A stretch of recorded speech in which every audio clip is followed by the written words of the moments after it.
What is astral projection? Let's find out.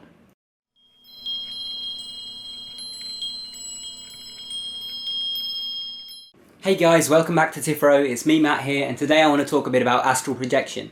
Now, I've already made a how-to guide on how to have your first astral projection, so if that's what you're here for, you should check out the guide linked over there, because this video is basically just going to tell you what astral projection is.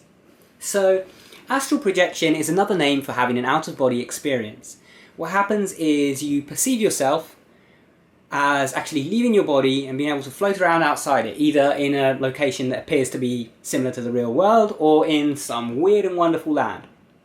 Now, there's much debate over what actually causes this. Is this something that occurs inside your mind, in an internal world, a bit like the dream state? Is this something that actually involves you actually leaving your body in some kind of spiritual manner? Or is it neither? Well, I can't actually answer that for you. I suggest you actually try it out for yourself and make your own mind up based on your experiences. What I can say though, is that there are definite similarities to, say, lucid dreaming in that you are having this experience that does seem like it's internal to you and doesn't seem to affect, the external world that you're in. If you were to interact with an object during an astral projection, I've never encountered the object actually being affected, in the real world. But there are definitely some distinct differences between the two. For one, astral projection is much harder to do than lucid dreaming.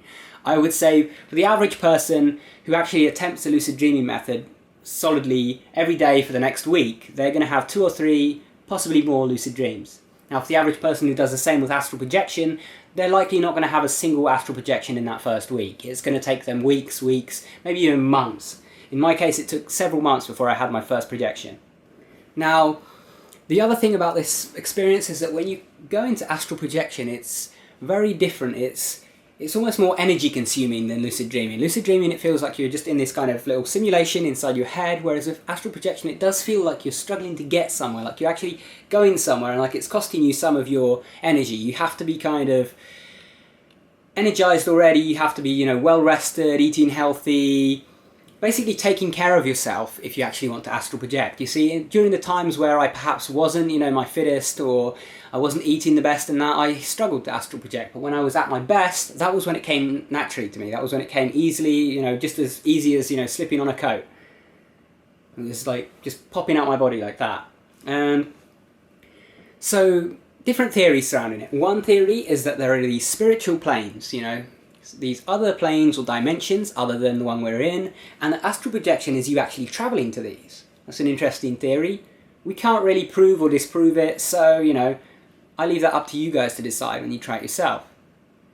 Another theory is that you're actually leaving your body and floating around in this place, and that, the other places that you see, the weird and wonderful locations, are just other places in this particular dimension.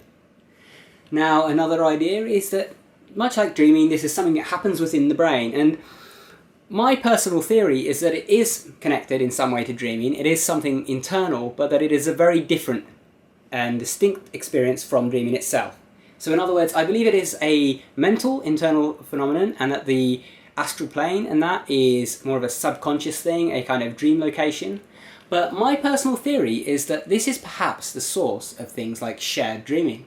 You see, subconsciously, all of us are connected in some way or another. We constantly transmit little cues and social cues and stuff like that to each other when we're talking without actually saying it. So I kind of had this theory, what if astral projection was sort of like a shared dream, a subconsciously connected kind of location, a bit like a dream that was shared by the entire human race. So rather than, it being this kind of isolated internal thing, it's an internal thing, but it's internal on a subconscious level, a level that is connected to the subconscious of every other person on the planet.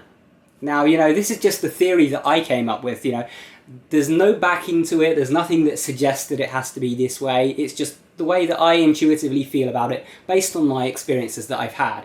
I highly encourage you to make your own mind up, and don't take anyone's word for what this is or isn't, until you've seen it for yourself. And if you are interested in doing that, then I suggest you check out my tutorial that I've linked over there. Try it out for yourself and see what you think. If you like the video, remember to leave a like, Subscribe up there for more, because there's regular videos like this on astral projection, lucid dreaming, magic, spiritual stuff, self-development, all of that and more on this channel coming out all of the time. If you have any comments, leave them down below. You know, share your experiences with astral projection, or maybe ask some questions or whatever. You can do that down below. And if you want to keep watching, check out the astral projection playlist that's linked on screen over there.